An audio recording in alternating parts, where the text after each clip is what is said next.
శ్రీ కనకదుర్గ జ్యోతిష్యాలయం జ్యోతిష్యం చెప్పబడును. ప్రేమ సమస్యలు, పెళ్లి సమస్యలు, భార్యాభర్తల గొడవలు, విద్య, ఉద్యోగం, వ్యాపారం, కుటుంబ ఆర్థిక సమస్యలు, నరదిష్టి, నరఘోష సమస్యలు, సంతాన సమస్యలు, స్త్రీ పురుష వశీకరణం, గ్రహ సమస్యలు, బాలగ్రహ పీడకలలో ఎటువంటి సమస్యలకైనా 100% పరిష్కారం చేయబడును. అన్ని విషయాలు ఫోటో చూసి ఫోన్లో స్వయంగా చెప్పబడును. గురువు గారికి నమ్మకంతో కాల్ చేయండి. గురూజీ రామరాజు 9000442025. హాయ్ ఫ్రెండ్స్, అందరికీ నమస్కారం అండి. సెప్టెంబర్ 18వ తేదీన చంద్రగ్రహణం తిథి రాబోతూ ఉన్నది. ముఖ్యంగా మీనరాశి జాతకులు మీరు చాలా వరకు కూడాను విపత్కర పరిస్థితులు ఎదుర్కోబోతున్నారు. మరి ముఖ్యంగా ప్రేమికులు విడిపోబోతూ ఉన్నారా, ఏం జరగబోతుంది ఈ రోజున అనేది తెలియాలి అంటే గనక వీడియోని పూర్తిగా చూడాల్సిందే. అప్పుడే మేము ఏం చెప్పబోతున్నామో మీకు పూర్తిగా అర్థమవుతుంది. వీడియో గనక మీకు నచ్చినట్లయితే గనక లైక్ చేయండి. మీ లైక్ మాకు ఎంతో సపోర్ట్ అండ్ ఎంకరేజ్మెంట్ గా ఉంటుంది.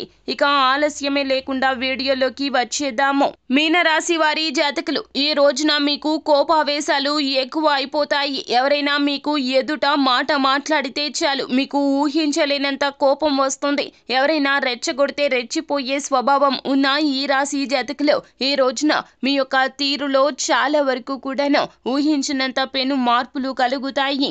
ఎవరైనా మీ ముందు మాట్లాడాలి అంటే ఈ రోజున భయపడిపోతారు. ఈ యొక్క చంద్రగ్రహణం తిథి నుంచి కూడాను మీ యొక్క మానసిక మార్పులు అనేవి ఎక్కువ అవుతాయి. మీలో చాలా వరకు కూడా భావోద్వేగాలు నియంత్రించుకోలేని తత్వం వస్తుంది. దీని రీత్యా ముఖ్యంగా మీ నుంచి విడివడేది మీ యొక్క ప్రేమికుడు కావచ్చు, ప్రేమికురాలు కావచ్చు. ప్రేమికులకు అయితే మధ్యన దూరం అనేది ఏర్పడే అవకాశాలు ఎక్కువగా కనిపిస్తున్నాయి. కావున మీరు స్త్రీ అయినా పురుషులు అయినా కూడాను మీనరాశి జాతకులు కోపాన్ని, ఆవేశాన్ని ప్రదర్శించొద్దు. మీరు నమ్మిందే నిజమని భావించొద్దు. కంటికి కనిపించేది అంతా కూడా నిజం కాదు. ముందుగా ఆ మనిషి మీతో ఎలా ఉంటారో అది ఆలోచించండి. వారికి మీకు మధ్యన ఉన్నటువంటి బంధం గురించి ఆలోచించండి.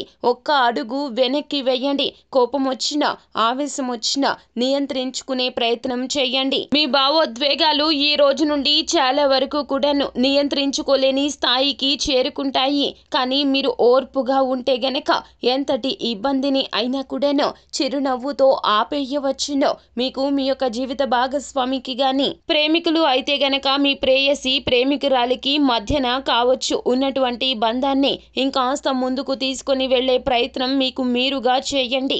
ఒక సమస్య ఏర్పడినా, అపార్థం వచ్చినా, పొరపాటు వచ్చినా కూడాను మీ యొక్క బంధాలను విముక్తులను చెయ్యకూడదండి.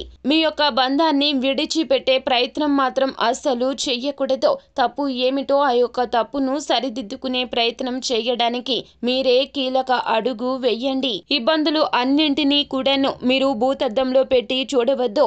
సమస్య వచ్చింది కదా అని చెప్పి ఆ సమస్యకు తగ్గ పరిష్కార మార్గం వెతకకుండా కృంగిపోతూ అలాగే కూర్చోవద్దు. భార్యాభర్తలకు, ప్రేమికులకు మధ్యన కానరాని దూరం అయితే ఏర్పడే అవకాశం ఉంది. కావున మీ వంతు ప్రయత్నం మీరు తప్పక చేయండి. మీలో ఉన్నటువంటి ఏదైతే నాయకత్వ లక్షణాలు ఉన్నాయో, అహంభావం ఉన్నదో అదంతా పక్కన పెట్టండి.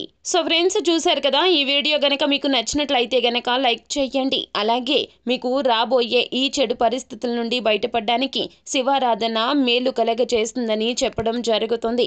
నిత్యము కూడా ఓం నమ శివాయ అనే పంచాక్షరి మంత్రాన్ని పఠించండి. అంతా మంచి జరుగుతుంది. శుభం భూయాత్. సో ఫ్రెండ్స్, చూశారు కదా, ఈ వీడియో గనక మీకు నచ్చినట్లయితే గనక లైక్ చేయండి. మరిన్ని వీడియోస్ కోసం మా ఛానల్ని సబ్స్క్రైబ్ చేసుకొని ఫాలో అవ్వండి. Thank you.